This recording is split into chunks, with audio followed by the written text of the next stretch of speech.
First, I'd like to say, not that long ago, I had a friend say to me, you know what, you can never be overeducated or overdressed.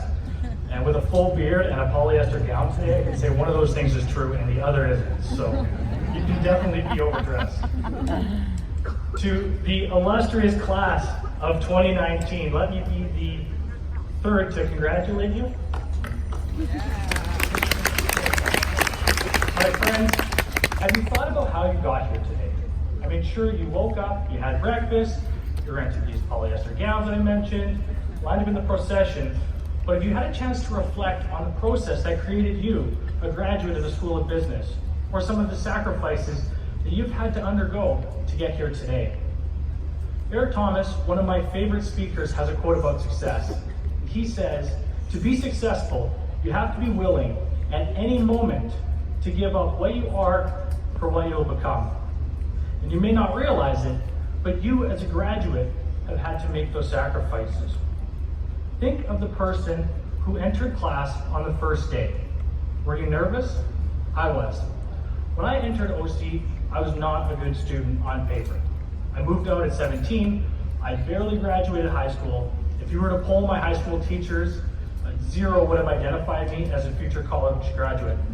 But after 4 years, mountains of papers, countless group projects and readings and presentations, and about 250 spicy California rolls from Fezziways, I could say that I am light years different from the person that entered 4 years ago.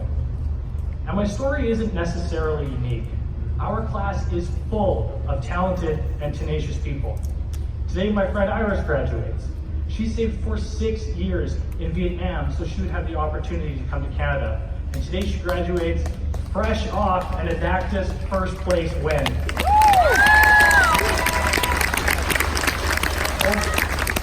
Or my friend Lathan enters straight out of high school. Today he leaves with an honors degree and a budding apparel company. These are incredible achievements. But that transformation didn't happen alone.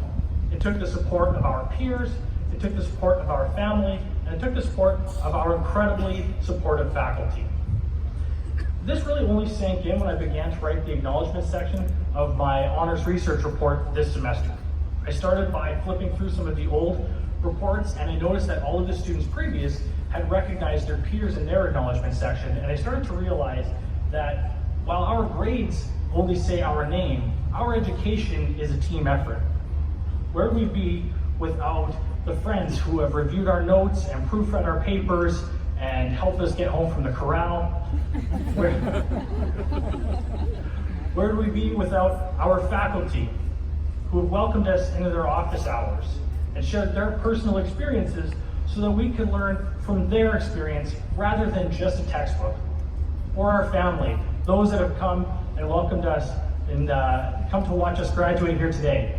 Mine came from as far away from Radville, Saskatchewan, but there are folks here from across Canada, and there are many, many more live streaming at home as far away as China, India, Jamaica, and more. The world we're entering has some difficulties. It's wrestling with climate change, health crises, the rise of protectionism and populism, amongst others. But you as business graduates have the tools to make sense of those issues. For example, you know that trade creates prosperity, and you know that being a good neighbor is good business. Imagine the difference we can make in our communities as business people and as leaders. So my challenge to you as you leave here today and begin your next endeavor is to use the skills you've gained, the transformation you've undergone, to transform others. You have the intellectual and managerial capacity, and you have a first-rate network of peers and faculty to support you. In fact, even in the short time since we've finished classes, I've already had experiences as alumni. My friend Jason reached out to me to ask about if I would take a look at a project that he was making for work, and when I wrote this, I reached out to my friend Lonnie to bounce this off her to get her thoughts on it.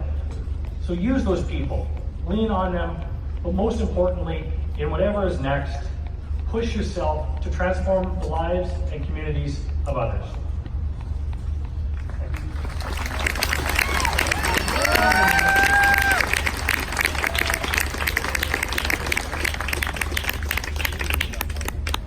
Thank you, Mitchell.